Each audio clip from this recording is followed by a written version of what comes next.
Myth number 2. డయాబెటిస్‌కి treatment ఇచ్చినప్పుడు ఏ tablet ఎన్ని సార్లు వాడాలి, ఏ టైంలో వేసుకోవాలి, ఎప్పుడు వేసుకోవాలి అనేది క్లియర్‌గా చెప్తుంటాము.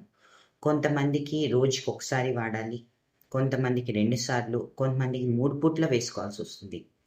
సో, కామన్‌గా అందరూ చేసే మిస్టేక్ ఏంటంటే, ట్రీట్మెంట్ స్టార్ట్ చేసినప్పుడు చెప్పినట్టు వేసుకుంటారు. బట్ 1 ఆర్ 2 మంత్స్ అయిపోయిన తర్వాత రోజుకి ఒకసారే వేసుకోవటము, 2 సార్లే వేసుకోవటము చేస్తుంటారు. సో, డోస్ అనేది తగ్గిచ్చేస్తారు. సో, అలా చేస్తే షుగర్ లెవెల్స్ ఎప్పుడూ కంట్రోల్‌కి రావు. మీ షుగర్ లెవెల్ బట్టి తినకముందు ఎక్కువుందా? తిన్న తర్వాత ఎక్కువుందా? ఇంకేం కాంప్లికేషన్స్ ఉన్నాయి?